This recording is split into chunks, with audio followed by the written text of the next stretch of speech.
mental health needs to be destigmatized. We have got such a mess where it's going to take a complete revolutionary act within the healthcare industry to create something that serves the people again. And so what I would like to do is I would like to form something called the United States Medical Corps. Give people an opportunity to serve their communities in their communities, become nurses, become doctors, and it would be ran very much like the Naval Hospital is ran in Balboa.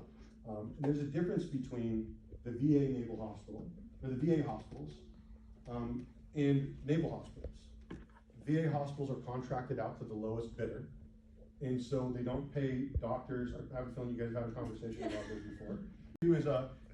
I want to get in the hospitals. I want to bank on abundance. I want to invest in public hospitals massively, because one of the reasons that the Naval Hospital is so successful is I had a double bone fusion, a double arthrodesis, an Achilles repair, and it was like, hey, you need an MRI, you're going upstairs. Okay, you need a CT scan, you're going downstairs. Okay, here is everything that you need, all of your doctors, your medicines, everything on one schedule. And I can tell you that right now, Mom, do you mind if I talk about this a little bit? So my mom is going through this, and she's going through it, has breast cancer.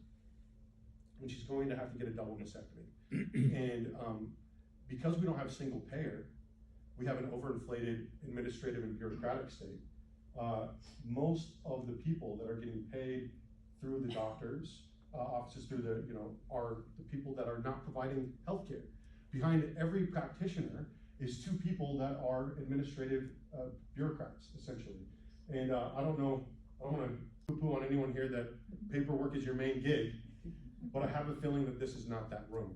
And so the difficulty is my mom is put in a situation where she has all these different doctors who do all these different things and can't go into this lane or can't go into that lane and get medications from this person and medications from that person. And her schedule is all over the place and constantly changing. And that's because when you look at single payer, we would have everything centralized. We would have medication centralized. We would have their doctors' schedules, all of that. Because the medical bankruptcy is just part of it. How many people are we losing just because they don't want to engage in the overinflated bureaucratic bullcrap that comes along with going to your doctor?